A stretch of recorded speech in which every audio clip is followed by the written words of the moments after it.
I'm Tejaswini Niranjana. I'm the director of the Center for Inter-Asian Research, which is along with the Dilip Menon Center, the Center for Indian Studies in Africa at the University of Witwatersrand, are jointly hosting the series called Indian Ocean and Beyond, Outward Bound from Gujarat.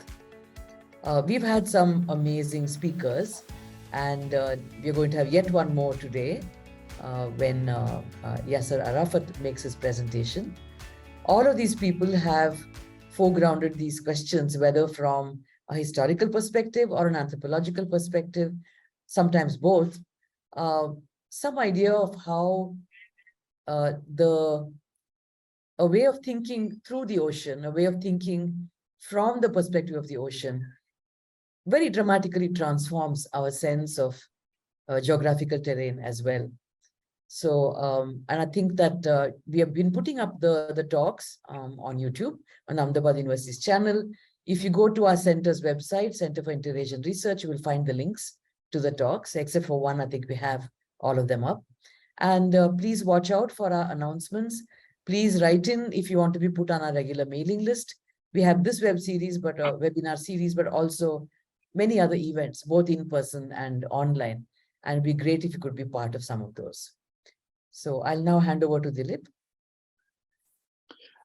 Good evening, good afternoon, and welcome. It's a pleasure to be hosting Yasser Arafath as part of this series. He's anchoring the series, as it were, because we've had a number of talks, as Teju has pointed out, over the course of the past few months, looking at Gujarat, looking at Gujarat's place in the Indian Ocean, looking at very disruptive geographies in many senses as the circulation of texts, politics, people create these vast landscapes where Gujarat becomes a nodal point of intersection. But actually, we are talking about a much larger universe that has been generated. And indeed, Yasser's talk today too will be located with its foot in Kerala, but its head all over the world, so to speak. So Yasser was at the Hyderabad Central University, and that's an intimate connection that I have with him. We overlapped at Hyderabad Central University when I was teaching there, and then he moved on to Delhi University, where again we overlapped. Yasser is now the Associate Professor of History at Delhi University, and soon we shall have his monograph, which is titled Intimate Texts, the Malabar Ulema and Lyrical Resistance in the Age of Fasad, 1500 to 1875. And for those of you who follow the work that's been going on, know that Yasser is one of the people who works on the idea of the burgeoning field of Indian Ocean Islam, which includes many stellar historians and an entire slew of younger generation of historians from Kerala, which has probably been the most remarkable development in the writing of Kerala history, which has otherwise been centered on temples, landlords, and the usual same old, same old. Yasser, of course, is not only a historian, he also works on contemporary cultural history. He's a political commentator, writes in Malayalam, in Madhyamam, and those of you know of his excellent work on Kathavata, between which connects Kerala with the Dubai landscape and the landscapes of longing between husbands and wives and migrant labor and loves left behind in Kerala. He's also written very strongly about religious fundamentalism and violence in Kerala. But his two recent works have moved on to another landscape, which connects up with his ongoing work, but ties up Kerala also with the North Indian landscape. So Sultana's Sisters, South Asian Muslim women's fiction, which he co-edited, which came out last year, has the usual figures of Ruqayya Hassan, Quaratul Haider, and Atiya Hussain, but also a large number of lesser-known Muslim female writers.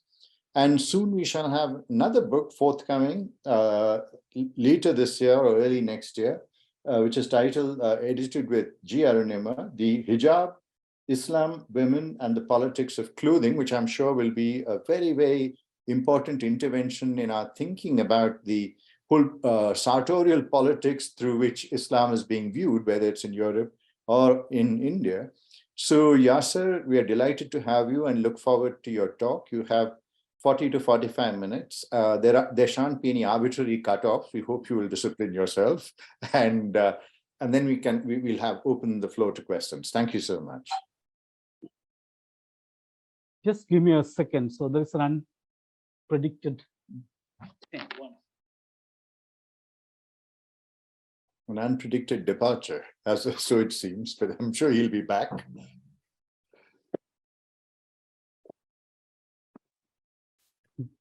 I'm so sorry. No, pleasure. Come back. Yeah.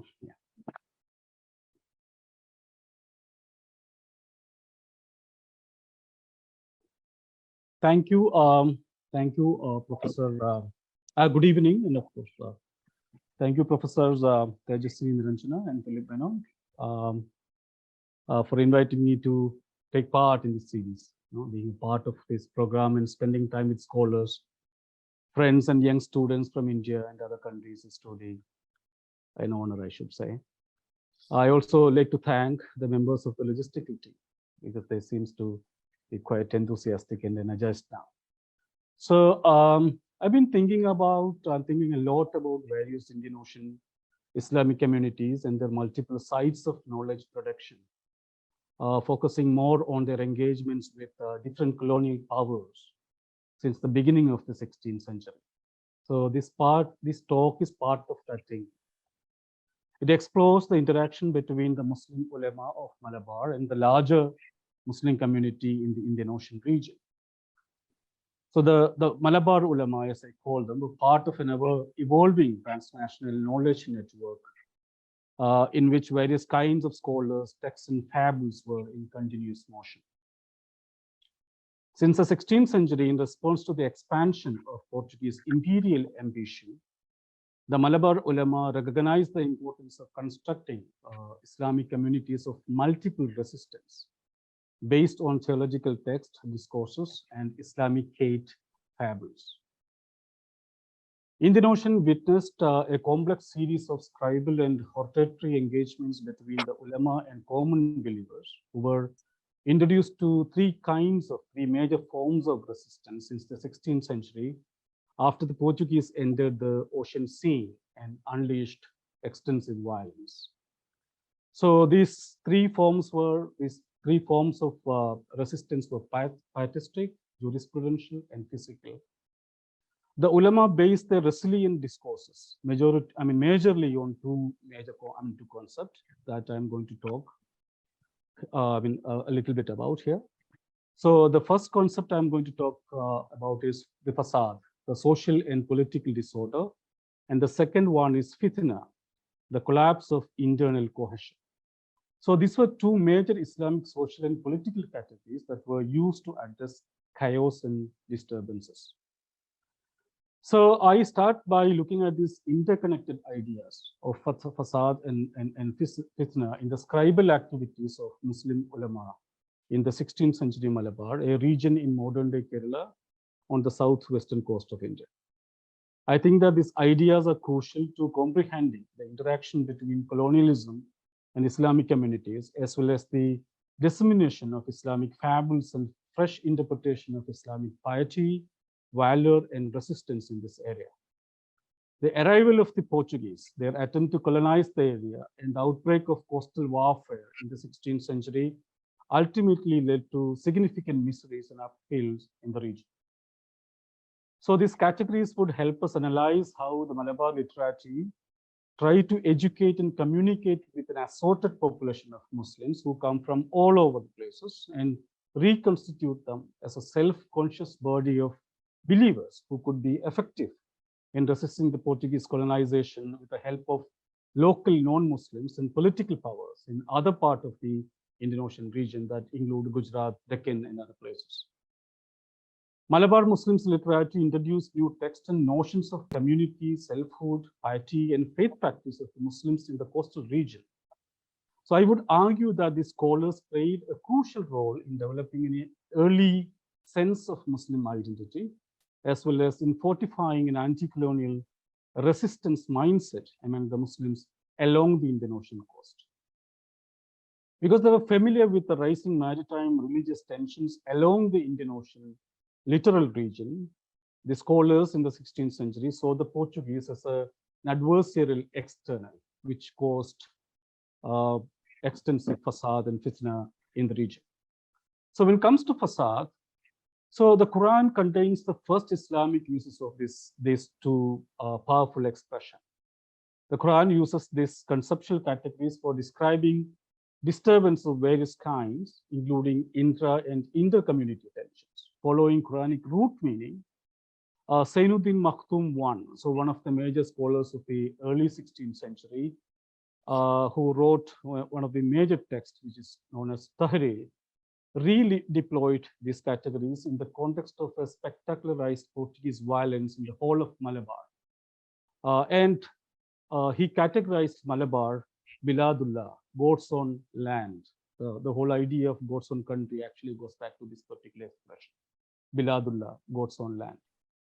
So for Makhtum I, the entire Portuguese mission was one of the categorical facade, that means disorder, which led to fitna, that means interior breakdown or internal breakdown in people's social lives. Makhtum I included numerous forms of torture and violence, such as pillage, mosque burning, forced conversions, devastation of kingdoms, public executions, incarcerations, and attack on commercial ships in the larger scope of this category facade. So therefore, he asked God to, quote, grab hold of Afranji, that means Portuguese, who caused a facade in the Bahar, that means ocean, souk, towns, and on Anas, people, and totally annihilate them, unquote, in the text. So this particular text, Tahrir, one of the earliest texts that deal with Portuguese violence, it can be regarded as the earliest work from the Indian Ocean to describe the spectacle of Portuguese atrocities in the holy sites of Islam that also include Makkah and Medina.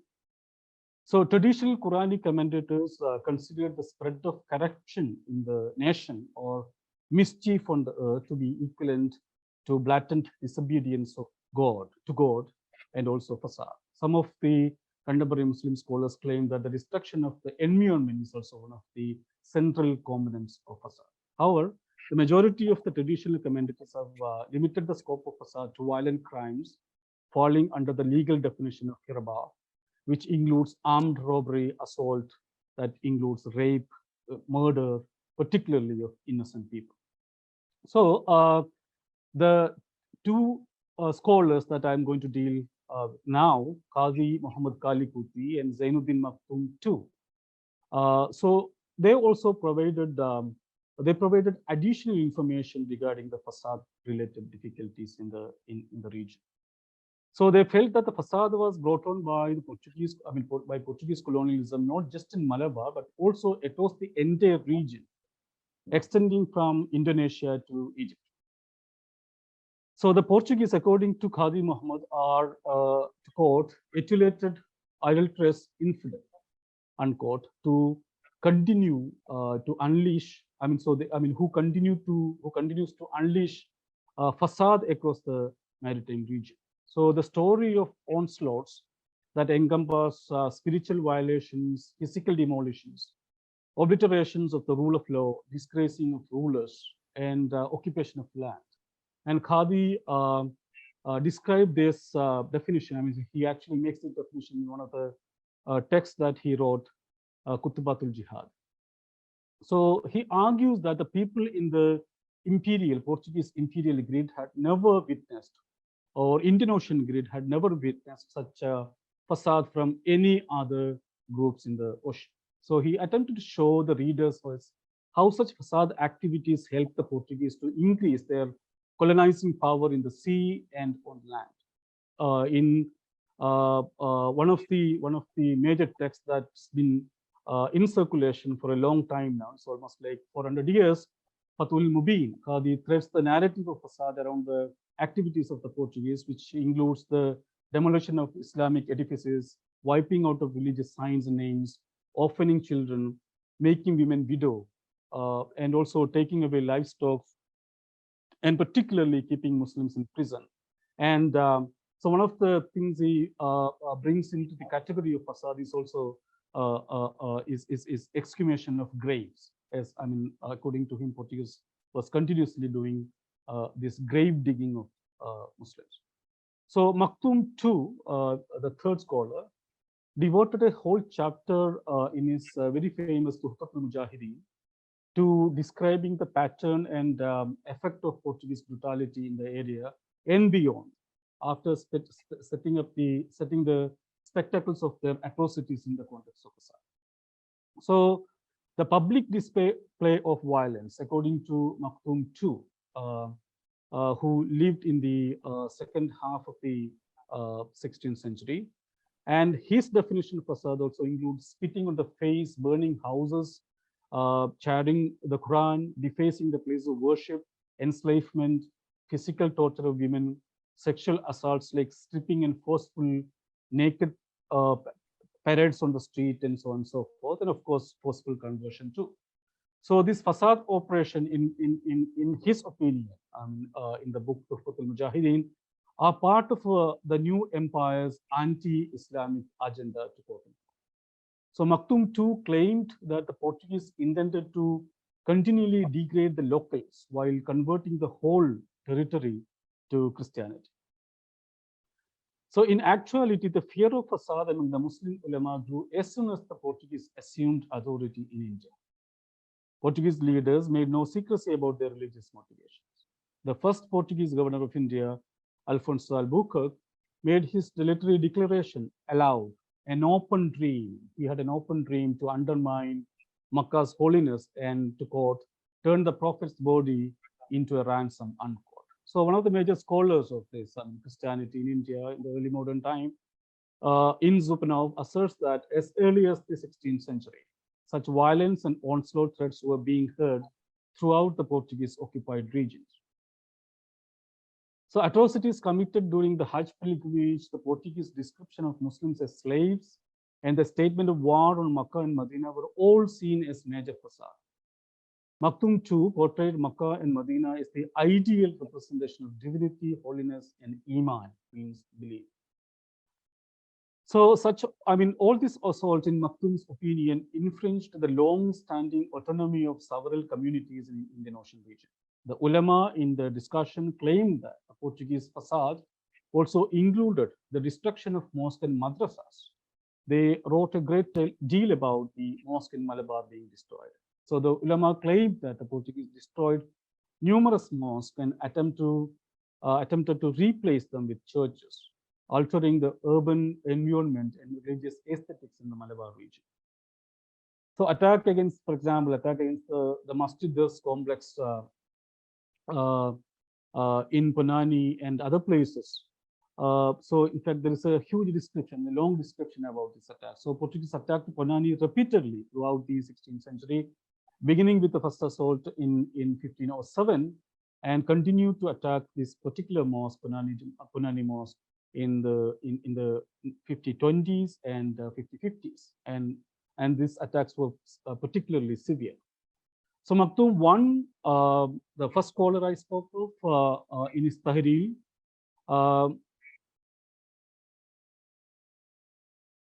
so they also started talking about the destruction of other port town mosques as well.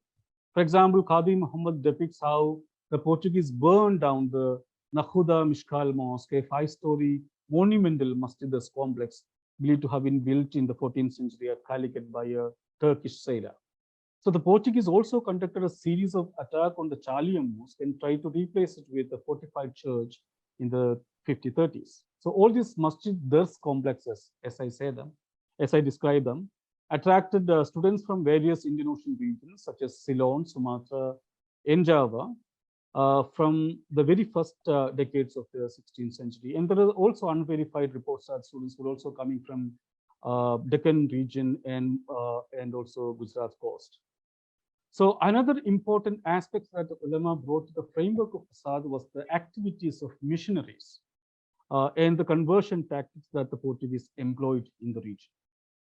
So The Malabar ulama saw them as a lateral extension of the Portuguese clannish religious ambitions in the entire Indian Ocean region. Portuguese sources show us the strong support that the missionaries received from the new imperial state for vigorous conversion activities across the Indian Ocean maritime realm. So, in her complex interpretation of conversion in South India, Zupinov argues that the emergence of Jesuit solidarity in Portugal had significant ramification in Malabar and beyond. So, religious conflict persisted after the Govan Inquisition, which was established in 1560. It only got worse in the late 16th century after Spain invaded Portugal in 1580. So, throughout the 17th century, fear of prosecution by the Inquisition persisted among the native population across the Indian Ocean region. So thousands of pariahs, for example, the community of seafaring fishermen were baptized in Malabar region through the Jesuit mission network founded by St. Francis Xavier. So, and there are other renowned Jesuit seminary, missionaries as well. And there is this particular Jesuit seminary in Cochin, Matre de Dois, which concentrated on converting pariahs again. So the conversion plans that were in place in the area and elsewhere were altered by such expansive missionary activities. So this was due to the coastal fishing communities along the Malabar coast continuing to be the most significant population pool for conversion. I'm using conversion as a kind of an archaic term here, to Islam before the arrival of the Portuguese. So according to Zupinov, the communal strife between lower caste Hindus, again an archaic term, and Muslims began in the third quarter of the 16th century as a result of intensive proselytizing and mass baptism on the southern coastal town. So Jesuit missionaries also wanted to convert some of the anti-Samudri rulers in the region. Considering conversion as the most expedient strategy for political survival, the king of Tanur, for example, who was an arch rival of the Samudri, embraced Christianity and took the name Dom Joao. So although he denounced the friendship with the Portuguese later on, the aggressive attempts to convert Hindu rulers continued on the Malabar coast for many decades. So Malabar ulama, all these scholars I said, they were aware of violent religious acts in other parts of the greater imperial grid, which also covered Iberian Peninsula. So in his writings, Qadi describes a group of Muslim exiles from Spain who fled the religious persecution and eventually settled in Malabar. In this context, Qadi said, the Portuguese had as their true objective the conversion of Muslims to their religion and the immediate execution of them if that mission is not achievable. So according to him, Qadi Muhammad, combined commerce and missionary endeavors could undermine existing inter-community friendship and bonds.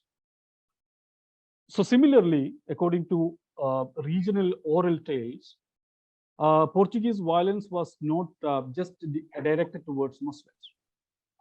The worry over emerging religious forces on the coast had an equal impact on the rural Hindus of Malabar. The Vadakan Portugal, the northern ballads of the 16th century, refer to their rage against the Portuguese presence, and they despise them very much. So these ballads tell us the story of Nacholi Manikothudenan, a Kadathanadu-based Nayar hero, who single-handedly slaughtered 330 Vellakar, that means Portuguese, who interfered with their daily life and religious practices. So the Portuguese were similarly characterized by the lower caste Hindus as demons, fitting their actions within the textual framework of Puranic fables.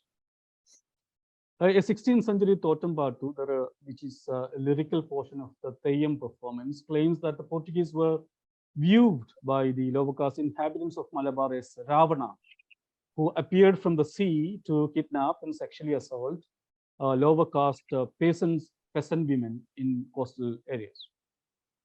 So returning to the Muslim ulama, they employed specific demonstrative analogies to provide a visual representation of the facade circumstances in the region. So in Kutubat, a jihad, Qadi Muhammad made an attempt at it by emphasizing the tales of David and Goliath, which are the Quranic and biblical representation of virtue and sin, respectively. So he evoked the Surah Al-Baqarah, the second chapter in the Quran, and portrayed the Portuguese as Goliath, the highest manifestation of fasad. So the ultimate victory of shepherd turned warrior, David, against the egoistic tribal leader Goliath is commemorated in this surah. And Qadi Muhammad inspired the Mappilas to persevere in the face of the Portuguese oppression by using this particular Quranic tale. So, according to the Quranic scholars, this particular story tells one major story, which is the world will have oppressors and the oppressed. That truth won't be changed. Hence, some myths and fables become timeless. So every generation can identify these tales.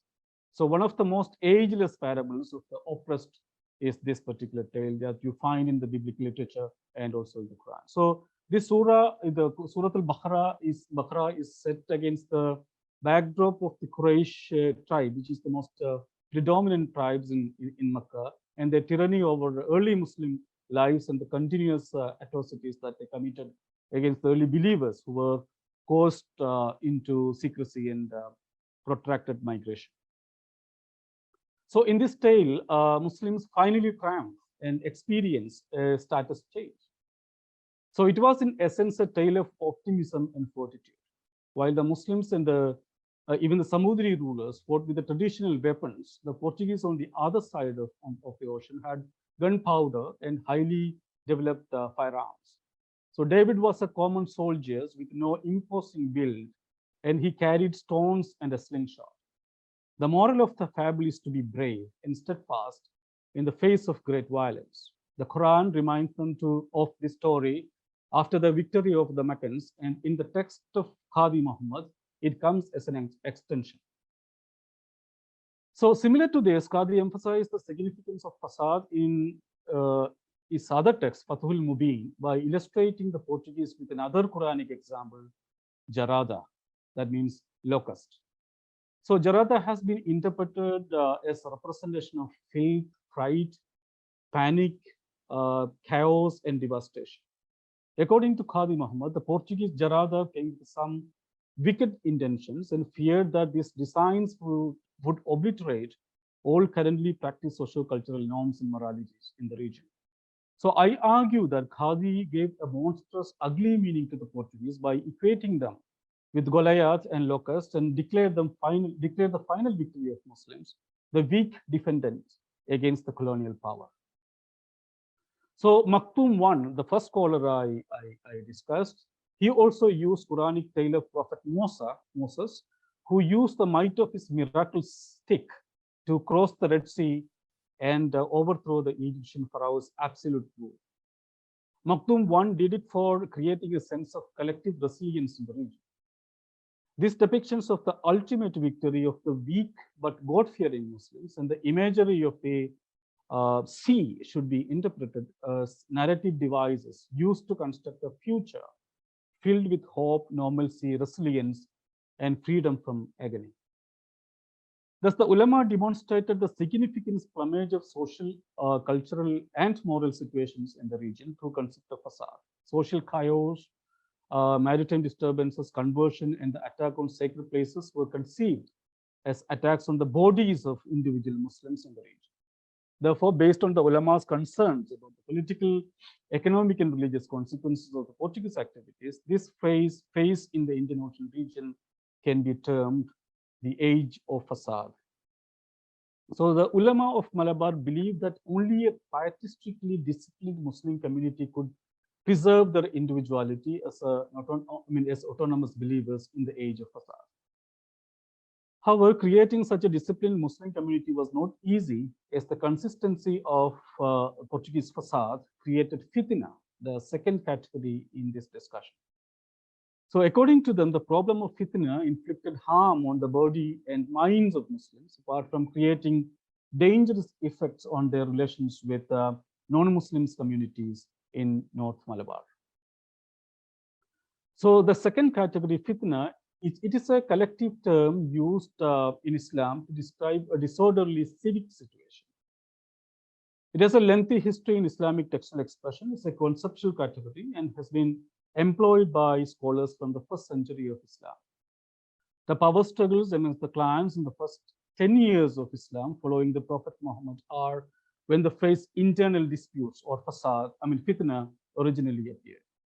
Muslims as a religious group had its first significant fitna when the first generation of believers began to turn against one another over the question of caliphal power and the right to succession.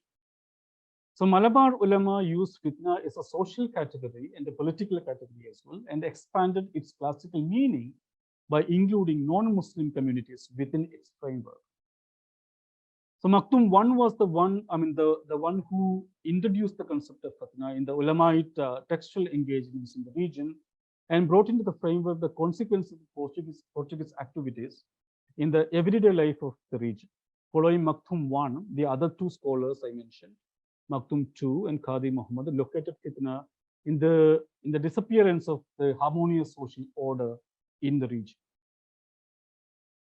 The fitna of ideological, sectarian, and political tensions within the Muslim community, they claimed, became a palpable, everyday thing across the region when fasad became a reality.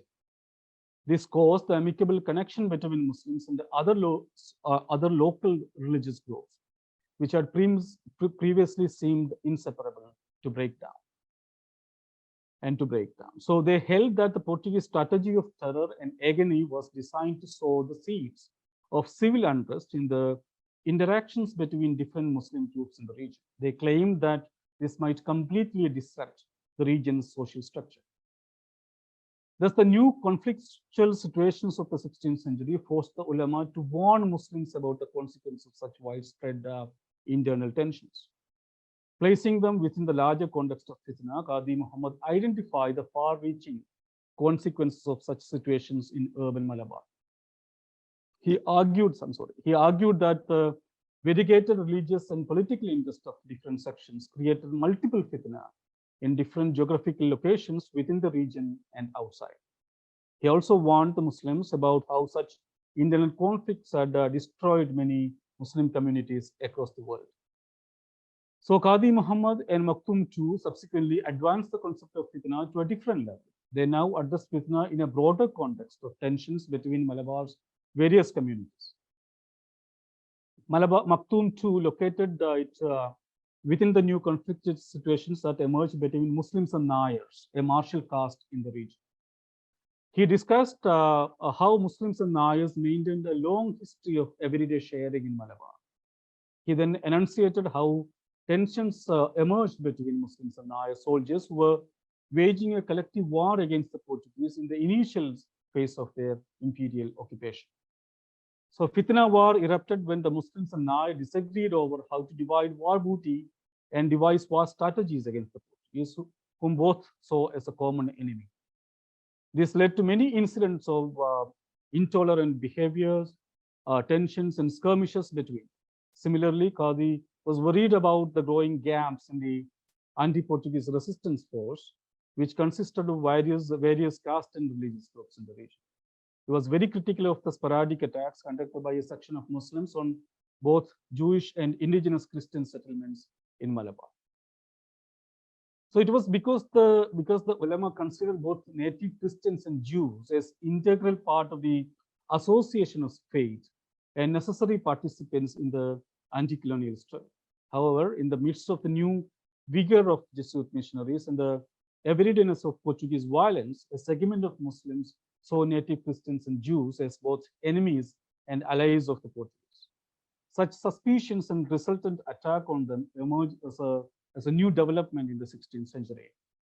And Qadi considers such Muslims to be the perpetrators of such fitna.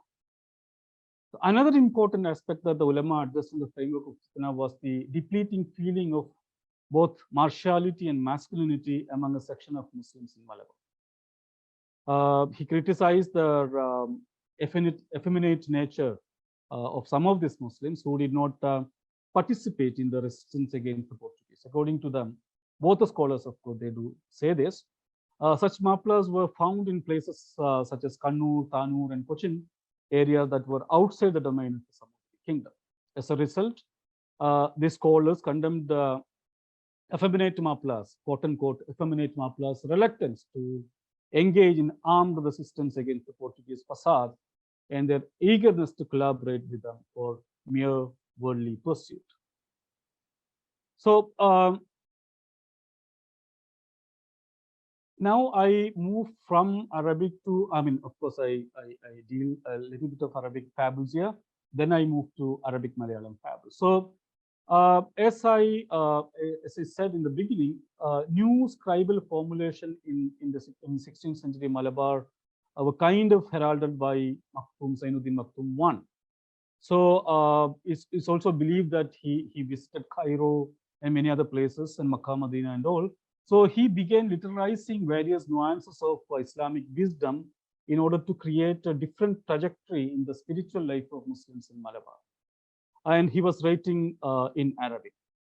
By the early 16th century, he had popularized three genres of Arabic textual tradition: nasheed poems, qasidas, odes, and fiqh jurisprudence. So one of his major literary inventions, Mangus Maulid, it is a text which was written in the early 16th century, became a powerful liturgical text in his own lifetime. So it belonged to the Arabic Nasheeda genre. So through this text, Maktoum I intended to create a new prayer formula around the collective ritual recitation of dhikr, remembrance, which describes the glory, power, and genealogy of the Prophet Muhammad. So this remembrance-based performative tradition had a long history in Islam. Of course, in places like Egypt, they became an extremely important kind of conduit for communication between, among the Muslims. So such Tadkira texts had already produced a tradition of community recitations and performative rituals like Mawlid, the celebration of sacred birds, in many other Islamic regions as well. So the early Muslim settlers in other part of the Indian Ocean littoral, from Northern Africa to Southeast Asia, adopted such texts and practices that in turn became essential in building a variety of Muslim liturgical habits.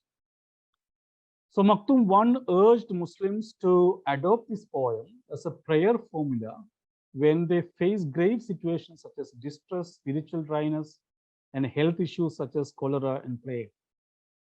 The panegyric description and stories from the Prophet's life and those of his companions, Ashabis or Sahabis, ensured a performative spiritual platform for Muslims in the early decades of the Portuguese presence. Subsequently, this text influenced the nature of spiritual transactions in the region, where mosque-centric everyday life was greatly threatened by the consistency of Portuguese aggression. Although Maktoum I did not refer to the Portuguese directly in this text, a close observation clearly shows that he was responding to the disturbed social and spiritual lives of Muslims in the 16th century. Therefore, I argue that the writings of the writing of Maktoum I and this text, Mankus, and stories and fables around Prophet Muhammad was intimately connected with the gravity of the facade situations in Malabar. So the narratives surrounding Prophet Muhammad's genealogy are particularly noteworthy in the Mankus. So at the height of the Portuguese conquest of Malabar, Maktoum, he pieced together a long family history of Prophet Muhammad by tracing his ancestors back to Adam, who according to the Quran was the first human and the first prophet. The creation of a pure genealogy of Prophet Muhammad in a panegyric text for popular consumption was an important scribal exercise when Christian religious texts and discourses began to present the genealogy of Jesus Christ. So both by biblical literature and late Christian discourses trace the Christ and also, the Christ to the genealogical roots of Adam and Eve. On a similar note, the Christian presentation of the Jesus as the savior of sin was counter-textualized in the Mankus. Now the prophet became the savior of agony. and the Mappilas, and of course the Muslims in the whole of Indian Ocean region.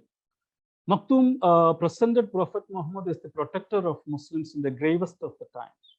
He expanded on a number of Muhammad's prophetic karamats that could save vulnerable believers from a variety of worldly problems as well. So Arab Muslims as well as the local communities in the region worried about the aggressive Catholic region, maritime distress, sea wars, and new diseases such as syphilis, all of which came along with the Portuguese. So Mongoose endowed the prophet as the savior man in Judas, and his presentation of a prophet protector was far removed from the existing crisis in the Indian Ocean region. Ultimately, this text created a new location for liturgical ritual practices, and they are still relevant in the cultural life of a large section of the Muslims in the region. So now I talk about Arabic Malayalam. So moving the Arabic stories to Arabic Malayalam stories. And I start with Qadi Muhammad, who authored the first identifiable Arabic Malayalam text in 1607. And this particular text created a new liturgical culture in 17th century Malabar, centered on the life of Abdul Qadir Jilani, the 12th century Sufi scholar preacher of Baghdad, whose stories influenced Muslims across the Indian Ocean world, from Africa to Southeast Asia. And of course, you find Jilani's memory across India as well. So Qadi found a language of analogy for effectively stating a range of issues that Muslims would encounter in their new territories, on the basis of his experience as an urban scholar, as well as the religious authority of the agrarian Muslims in the interior in the 17th century. Qadi highlighted a range of issues such as cultural disturbances, poverty, starvation, loss of patronage, lack of protection, moral transgression, ritual absence, everyday fear, lack of learning, deception, epidemics, social status, false trade, a weak harvest, conversion, and natural calamities such as heavy rain and floods in the region of Malabar. So Muhyiddin Mala, the text I'm talking about, established Qadi Muhammad's evolution as an author who inserted a new discourse into a completely different geographical space now, as well as the material domains in Malabar. So it is very clear from this text that Qadi Muhammad sought to characterize the existence, circulation, and operation of certain discourses within the Mappila community in the age of transition. So 17th century, in my understanding, represents an age of transition. So he asked the Muslims in the region to follow the pietistic life of Muhyiddin Abdul Qadir Jilani, the Baghdadi Sufi, who was extremely popular among Islamic communities across South Asia. In the Muhyiddin Mala, Jilani was identified as the perfect solution to these new issues, thanks to his being regarded as the Gauze-e-Azam, the supreme succor, with his permanent divine authority and the ability to listen with patience and diligence to the cries of his followers. It was Jilani's eternal intimacy with God and his power to generate polymorphous karamats, that means miracles, that made him the most powerful helper and also powerful Sufi in troubled times. Not only did he take responsibility for strengthening the pietistic spirit of a morally intransigent Mappila community, but he also saved people from wild animals, reptiles, and natural calamities, as I said. So visibly worried about the possibility of devious moralities emerging in the new Mappila settlements, Qadi Muhammad claimed that when my followers transgress their piety paths, he's actually kind of creating Jilani's words here, I would hold their hand and protect. Similarly, Mappilas were assured that Jilani had been given special powers to cure a range of diseases, enhance harvest, and generate multiple forms of knowledge in troubled times. Interestingly, South Asian vernacular literature had evolved similar kind of scribal strategies earlier as well, And similar acts were reflected in the writings of Brahmin scribal elites who wanted to engage with the Hindu vernacular audiences familiar with Quranic stories and imagination in Malabar itself in the 17th century and 16th century. So the Qadi Muhammad justified the presence of a charismatic Sufi protector in the quotidian life of the Mappilas, describing Jilani as the ultimate teacher of Islamic rituals and observance.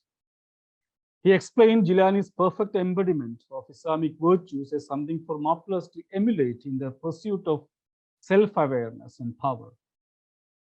New Muslims in the region, in the Mappila settlements, were specifically guaranteed Jilani's divine blessings as they taught self-knowledge and learning. In a couple of guiding verses, Qadi Muhammad stated that Jilani attained his pietistic selfhood through proper ritual and moral adherence, consisting of daily prayers, fasting, repentance, pilgrimage, and Quran recitation, and hortatory acts like Vaid, Urdu, and so on and so forth.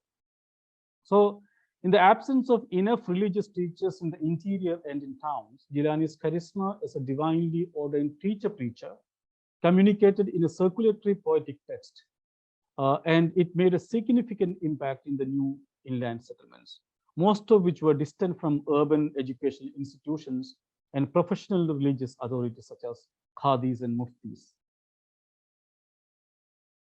Thus, through the Muhyiddin Mala, Qadi Muhammad sketched a vernacular and performative agenda for a larger communitarian liturgical consumption outside the port regions.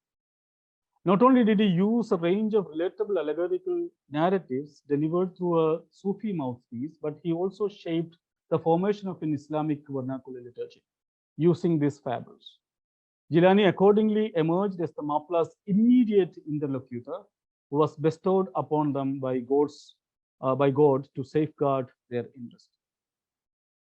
So now because of the time constraints, I go to my next section, that women in fables, Islamic age fables. So I'm skipping some of the points here.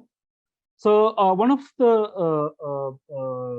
writers of the 19th century, Moin Kuti Vaidya, so he is the one who kind of introduced this exemplary women and the fables into the vernacular discourses of Arabic Malayalam.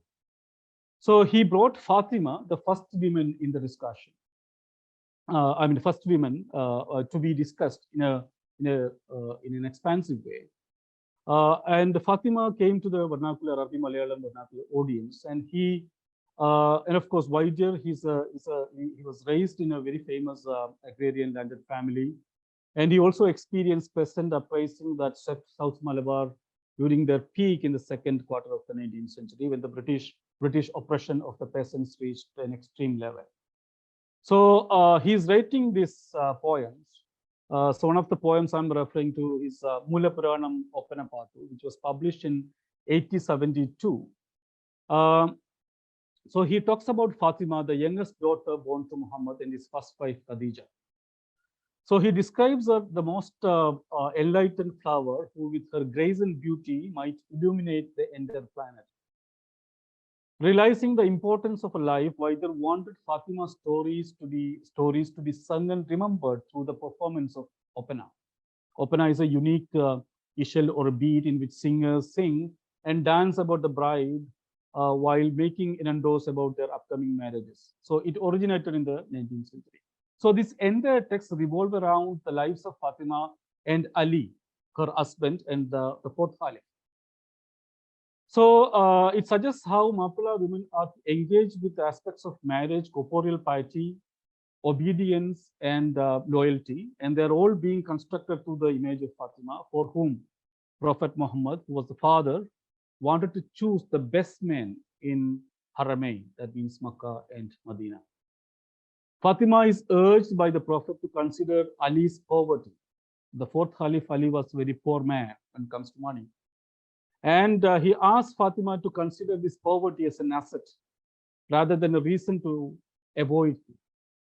So this book recounts that the angels of God decorated the southern heavens as the marital question, the marital problems about this poverty and other things were resolved. So Fatima was renowned for her strict ceremonial observances, pietistic philanthropy, and her treatment of destitutes. Fatima makes the Prophet a pledge that she will be by Ali in whatever circumstances, no matter how thick and thin that is. So Muhammad calls Fatima the most sought after virgin in the entire universe. So I think I have 5 minutes. 5 more minutes. Hello? Yeah, you have around 5 minutes to conclude. All right. Okay. So Right. Ali was a poor person. Despite his poverty, the Prophet and Fatima chose him because he was Islam's most gallant and distinguished early defender. Fatima is eligible to be with Ali since she is the holiest virgin in the universe. So certain phrases in this text, Mula Puranam text, clearly imply that the author anticipated Muslim women and parents making such decisions at the period when the region was suffering under the Raj in the 19th century, the British Raj. So such decisions would manifest in the adorned rooms of paradise. However, the focus of the text remained Fatima's modesty and its beneficial effect in boosting piety. Despite having all the rights and opportunities, Fatima never went against or violated the modesty, her modesty. She maintained her piety, and that helped Ali, according to the author, maintain his valor and bravery. So, however, the reality of poverty definitely beat their happiness, and we find, according to the writer, a highly unexpected martial discord that distanced this couple from each other, even though it was very temporary. According to Fatima, Ali, her, quote, poor, ever fighting, and never at home husband, unquote, displeased her, and she decided to stop talking to him as a way of protest. So Ali lost sleep, and as a form of protest, he stopped eating at home, believing the Prophet's daughter was displaying her khaymam in this text, that means attitude. The father-in-law, that means Prophet Muhammad, was ultimately compelled to step in to mediate and bring about the reconciliation. Now, siding with Ali, the Prophet cautions her not to let her piety be compromised by her kibr, that means pride. So there are a lot of fables from this section, that talk about women and so on. So, but I'm kind of stopping here. So I'll go to the last section, that is the concluding section. That so to put this work in the Arabic Malayalam text, in the fables, and the stories, and the narratives and parables, and also that you find in the Arabic text, in the Arabic Malayalam text. So these writers attempted to synthesize and mix communicative elements from Islamic symbols and imageries to suggest the essential need for piety, which according to him, according to them, is the most essential component, the most important tool to resist the Portuguese facade, because that the facade, and also the British facade. In fact, I did not have the time to deal with the 19th century and how these writers, the 19th century writers, keep reproducing the idea and also reconfiguring the idea of facade in the 19th century under a completely different political structure and condition in the region of Malabar. Thank you. I stop here. I hope I will pick up from your questions and queries. Thank you. Thank you so much, Yasser. And that was indeed a vast landscape looking at some of the historical configurations that were emerging in Europe, the Treaty of Tordesillas, the division of the world by the Pope into the realms of the Spain and the Portuguese expansion, that then creates an oceanic disturbance across that entire world of the South Asian and Southeast Asian Ocean. And what you were looking at were the kinds of reactions, textual reactions that were emerging towards these. And it's one or two things that I'd like to pick up on. The first thing, of course, is the suggestion that you offer that what you have is a kind of particular consolidation of the local Mappila community that happens in the 16th century as a result of the Portuguese violence, extending even to exhumation of graves and so on. Is this an effect of the archive, or is this something that is true? I mean, so what is our understanding of the existence of a Mappila community prior to the coming of the Portuguese? I mean, was there little sense of a Mappila community? Is this something that is accelerated in a period of crisis? I mean, those kinds of questions do come to mind. The second thing is the unintended consequence, where, again, there is the narrative arc of your paper that suggests that what you have with the coming of the Portuguese is a severing of other connections across the ocean. And you have, there's a turning in, as it were, along the Malabar coast and among the ulamas. And there is a transformation of the conception of the prophet as a protector, Gilani as an exemplar who performs miracles, the turn to piety as a way of remaking oneself. So in that sense, the overall, the global conflict, as it were, turns, not only creates the community, but turns the community in on itself.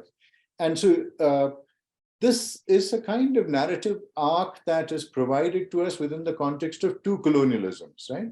Portuguese and British. So I wonder what other way we can look at the Muslim community in Kerala other than through these lenses, because these lenses give us a very particular view, right? A particular view of a community that is facing an onslaught and turns inwards. But as we know, the engagement with the Indian Oceanic world continues, right? And so I just wanted to you to pick up on some of these threads, but maybe you could either you would, if you would like to answer it right away, or we can pick up on questions from the others as well, and you could take 2 or 3 at once. I mean, what would you prefer? I think I would prefer this, and so I will answer one by one. So, I mean, I start from where you stop. Like, so what is the other way? What are the other ways to look at this, the whole process of the Mappilas or the Muslims' engagement with the British or the Portuguese in the 16th century or the British in the 19th century? And of course, there are other empires as well, the French Empire and the Dutch Empire.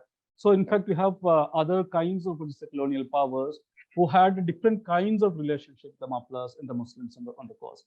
So one of the things, like, and when we talk about the Mappilas in the 16th century, it doesn't actually mean that the whole Mappilas were kind of completely against the presence of the Portuguese, because you have lots of Mappila who were also collaborating with the Portuguese. In fact, we have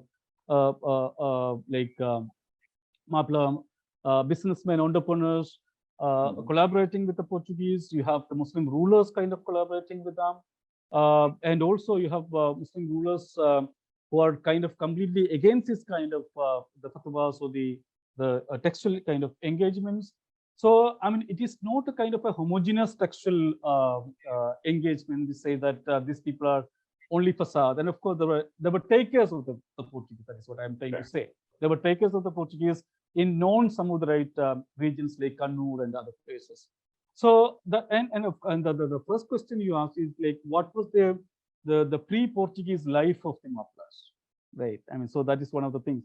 So, I mean, in the available sources, the first reference to the Mappilas actually, I mean, the term Mappila comes from the Portuguese, Barbosa's account. So, I mean, in my examinations of this text, the first and the earlier reference to this particular community was Allah, the children of Allah. So, I mean, so the only in the 16th century we get this reference to Mappilas, and of course the Barbosa differentiate Mappilas in terms of the Paradeshi Mappila and the Swadeshi Mappila and the indigenous Mappilas, because he is taking the whole the range of Muslims within the bracket of the Mappilas. But anyway, so yeah, I mean, there are other ways to look at it. I mean, how to engage with the collaborators. For example, I mean, the Muslim collaborators, not only in the 16th century, in fact, you have lots of Muslim entrepreneurs who associated with the British in the 19th century. Right. The Muslim reformers of the 19th century, many of them were kind of working with the British. Mm-hmm. So they were part of the bureaucracy, they were part of the administration. And there were also Muslim reformers, in fact, who were also influenced by the pan-Islamic reformations, and also the ideas coming from Saudi Arabia and Egypt and all these places. They were influenced with the global and the kind of a pan-Islamic intellectual, intellectual traditions. And at the same time, they were also taking part in the British administration. Of course, some of them resigned later, but there is no one way to look at this particular engagement with the colonial powers, because I mean, so in the French area, Muslims were completely different. I mean, so they were not engaging the way they were engaging the Portuguese. Right. And that is what I said, in 17th century marks kind of a transitory period or a transition period, because there is a comparative peace in Malabar, because Dutch were not, or the French were not as violent as the Portuguese or the British. Mm-hmm. So they had a different kind of relationship. So it is, rather than two empires, I mean, it's between the empires actually. So how the Mappilas were actually, engaging with the empires from the 16th century to 19th century. So, but I am actually looking at one set of these Muslim scholars, not all of them, because in the 19th century you have a very, very different kind of scholars coming in and engaging with the colonial power. Thank you, Yasser. That was intended to be a leading question, so as you could open up your arguments a bit more, and you've done so wonderfully. Those of you who wish to ask questions, please use the raise hand function in the reactions that button at the bottom of the screen. So we have one question by Anwar Hanifa. Anwar, if you could reveal yourself before asking the question. Thank you. Yes, go ahead. So yeah, so it was a wonderful presentation. So I'll just quickly get to my question. I was wondering about your usage of the age of facade.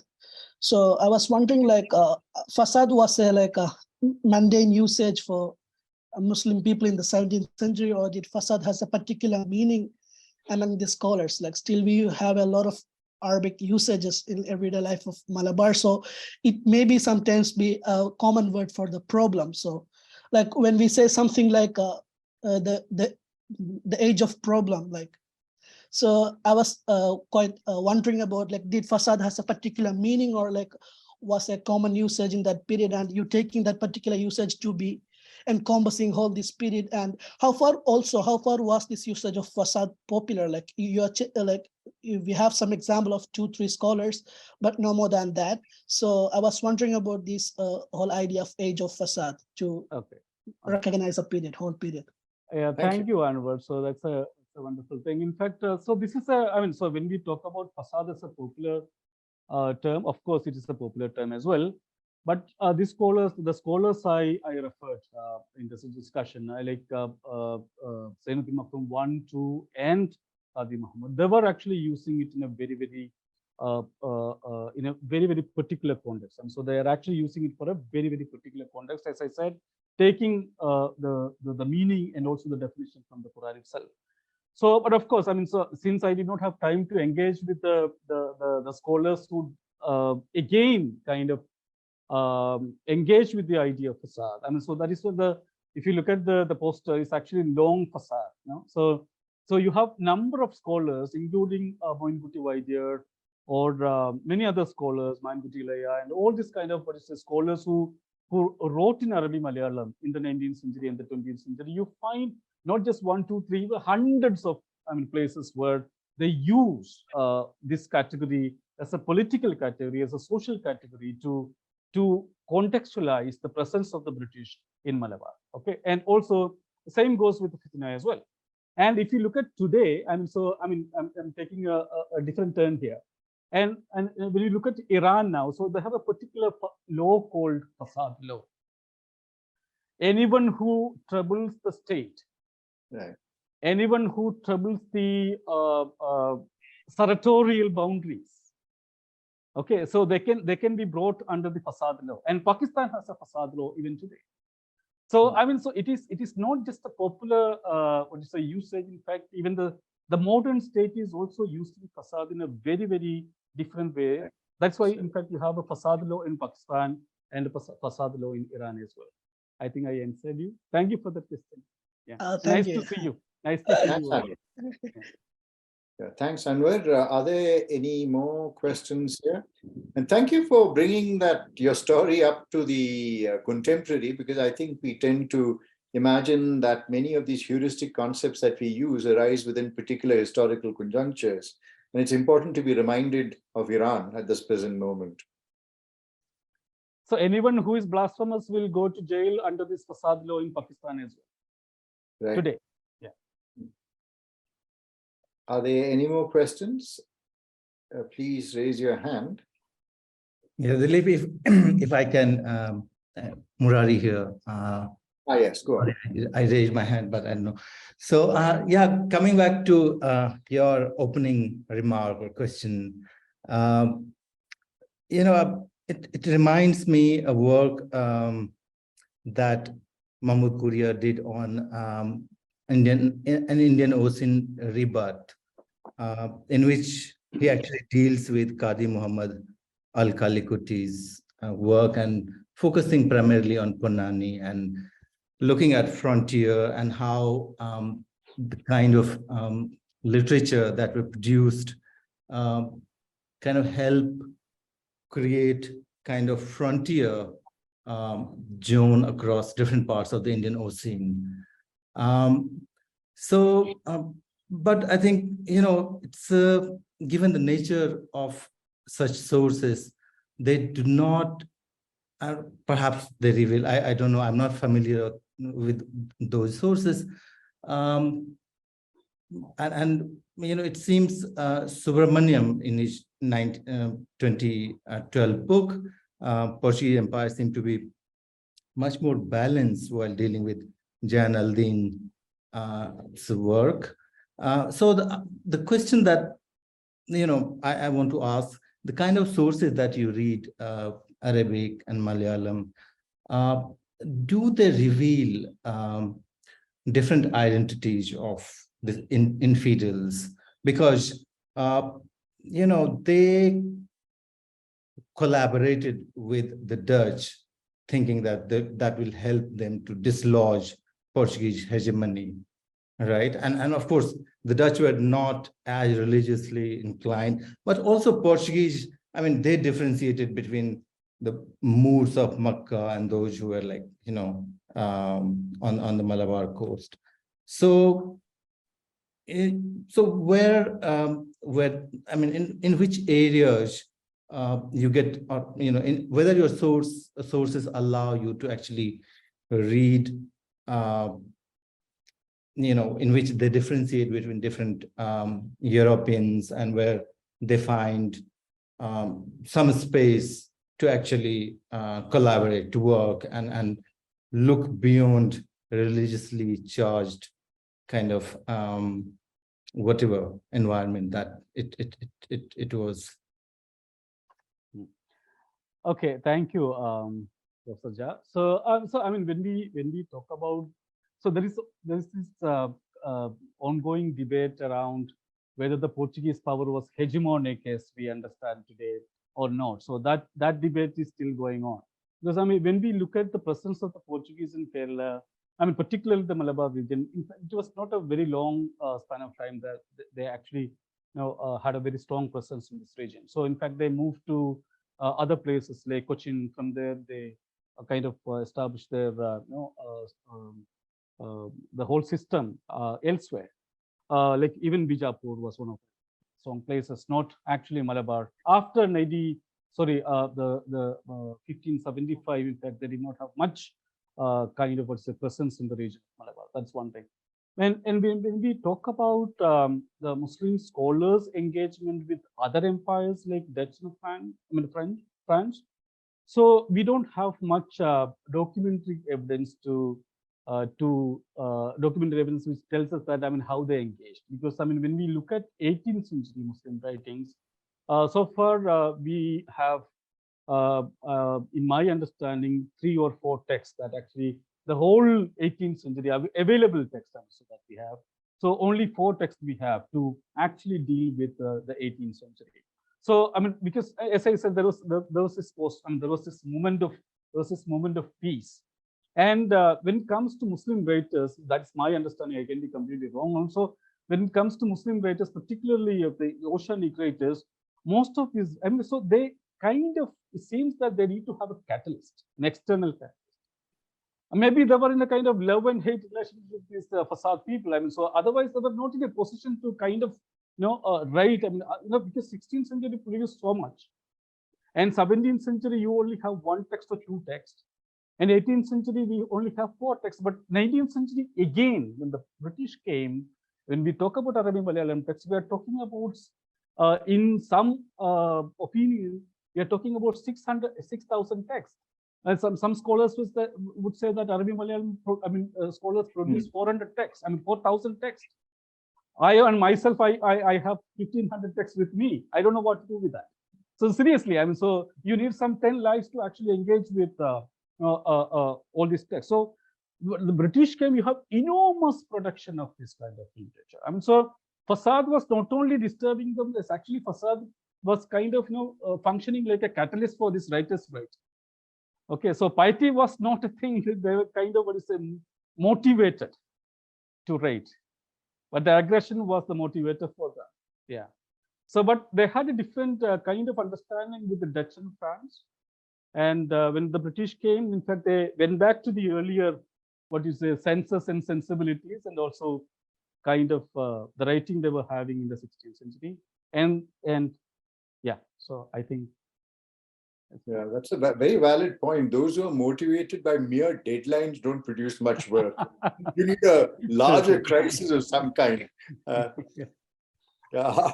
Are there any more questions here from the audience?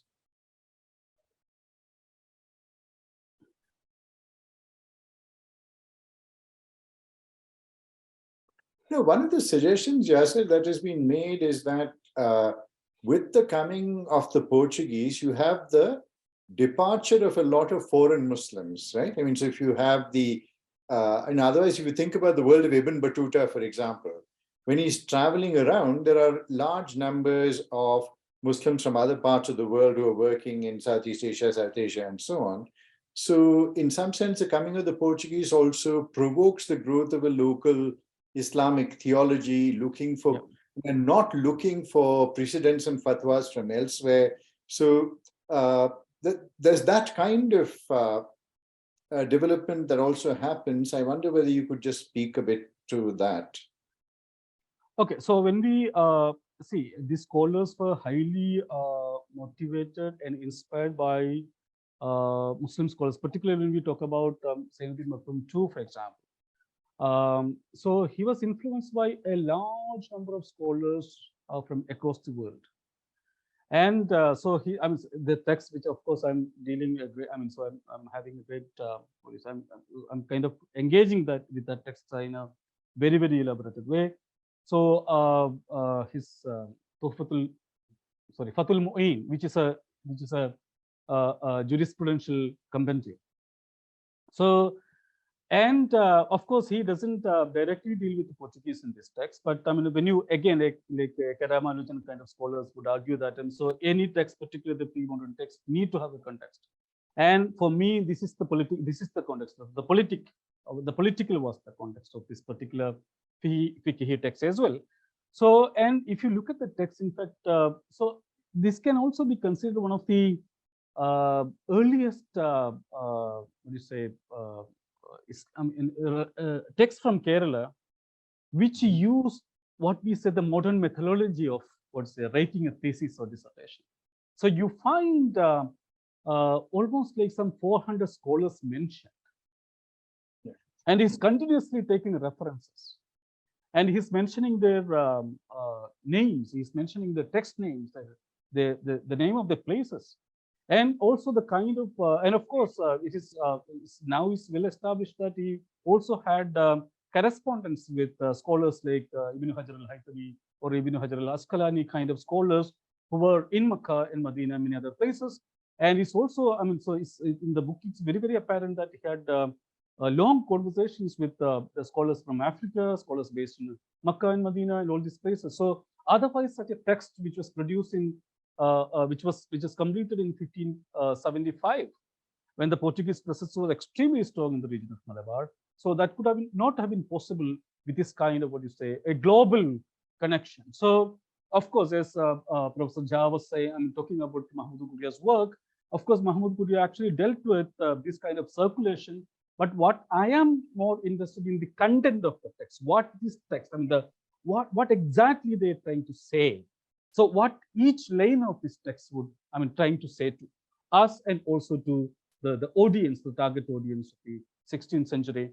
And this text, so Fatul Mu'in, for example, so it was traveling all around the places. In fact, a recent study would say it was traveling around some 32 countries, some of the modern countries in the 17th century itself. It reached Dutch, the Indonesia, it reached many places in Central Asian regions. It reached in the 17th century, 18th century as well. And is still considered one of the major texts in many of the Shafite education institutions, even today in Egypt and Turkey and many other places. So this text has of course, it's a kind of a longue durée text, as Mahmoud Guria would say, but it has a long existence in terms of not only in the institution, but in the very everyday quotidian life of the Muslims, which has been shaped by this text. So there was a very kind of pre-modern global intellectual connection that, of course, we don't see in Tuhfatul Mujahideen or Fatul Mubin or other texts, but that is very, very strongly and deeply reflected in the text like Fatul Mu'in, which is a jurisprudential commentary, which was in the 16th century. Yeah, thank you. And so we'll take Anwar and Teju in that order. Sorry for shooting questions again and again. So my question would be like specifically about the fables and vernacularization. So you provided some examples of fables and imaginaries from like Musa, David, Goliath, from like the Islamic world. So did these vernacular ulama from Malabar use like local imaginaries, something Dravidian or something from the local traditions to depict the Portuguese? I mean, not from the Islamic imaginaries like David, Goliath. That is one question. Local idioms, local imaginaries. The another question is, I don't think like writing something in Arabic Malayalam makes it vernacular. So did these authors make these imaginaries of David, Goliath, or Musa vernacular? I mean, did they vernacularize Musa, or did they vernacularize David, Goliath, or did they just write them in Arabic Malayalam or in a vernacular context that doesn't make the imaginaries vernacularized? So about the imaginaries being vernacularized, that are the two questions. Thank you. Okay, so the first question, whether they were using the local or the Malayalam or the local fables or imageries for their textual production, as of now, I haven't come across anything like that. From Nul Madh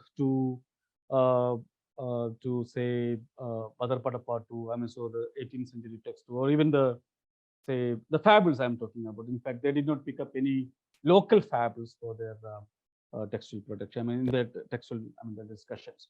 So the second thing, in fact, I think that requires a lot of time to actually whether what is vernacular, what can be considered as a vernacular image, what is a vernacular imagery. So I think that requires a lot of time.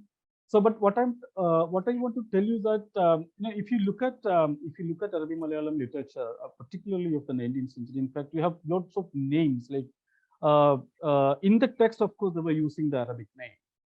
So, but as I was arguing one of the published works, so so if someone is using Arabic in a polyglossic kind of terrain like Malabar, so just because they were using Arabic, is it Arabic only?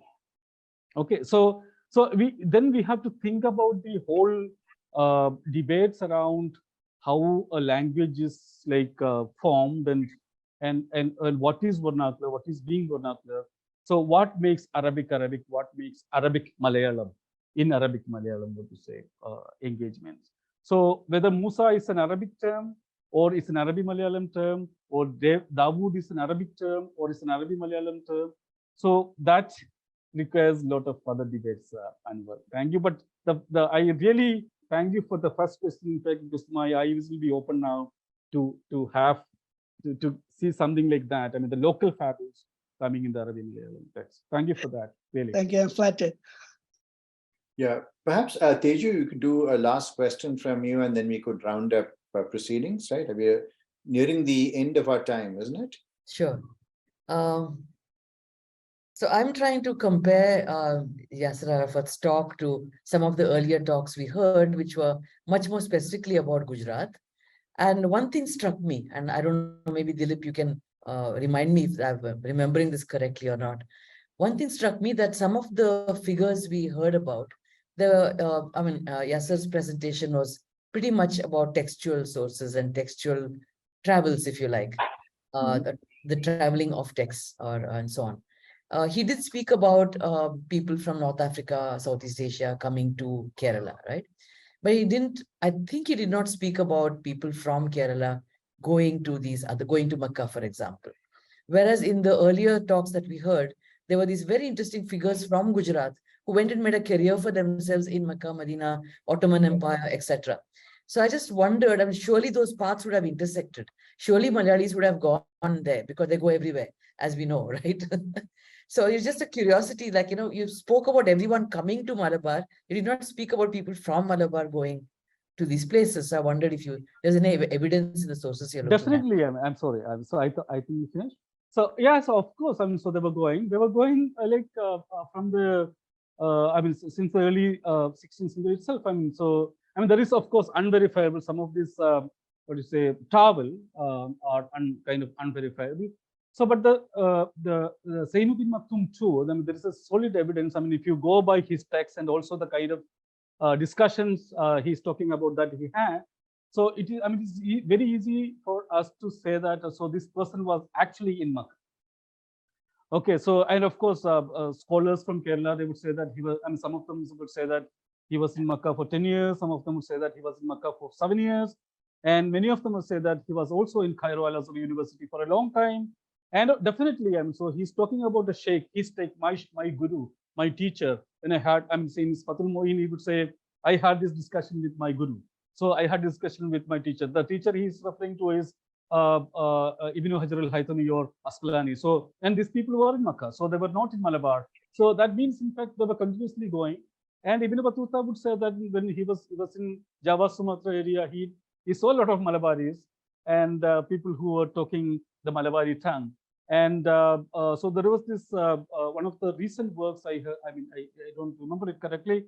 So, and so 16th century itself, the Malabari, even the Mappilas were actually found in some of the African coast. Okay, and they were also using the interlocutors, the translators, to have a communication with the Mappilas who were kind of doing business over there. Okay, they were kind of settled. So in Java, Sumatra, of course, in the 16th century, you have long, big presence of the Malabar. Of course, they don't specifically say that these are Mappilas, but people from Malabar. And so then it also comes to the question of caste, who were allowed to travel in the 16th century by the ocean, and who could afford to travel by the sea in the 16th century. So when you look at those two questions, and the Brahmins were not allowed to travel, and particularly the lower caste community, the Parayas, the Palayas, and the Mukuvas, they could not afford to travel by the sea. So then who was traveling? So if you kind of look at that way, mostly Muslims were traveling by the sea in the 16th century and the 17th century. And of course, 18th century, Chowakar and Musa kind of score, what is a big time entrepreneurs. In fact, they were kind of controlling a big portion of the sea itself, traveling into different parts of the world, Africa, Southeast Asia, and many other places. Thank you. And of course, Mappilas were always traveling. There's another book there. I hope you will write it. Hopefully, yes.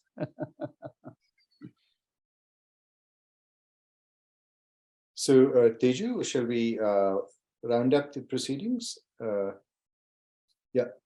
thank you, Yasser. That was, again, a fascinating paper, and it's been lovely to see your work develop over the years to occupy bigger and bigger geographies, is also in the range of texts and range of issues that you're looking at. And I think it's a fitting finale to the series of talks that we have organized this semester. For those of you who are here, we'll be organizing a similar series, which will start again in for the next year. And please keep your ears open, eyes open, etc. for announcements. And thank you all for joining us and for your patience, for being with us. So a happy new year and safe travels to wherever you're going, to all the Malayalis who are going to be in Dubai and probably in other parts of the world. So thank you. Bye-bye. Thank you so Teju. much. Thank you. Thank you. Thank you, Dr. Arafath.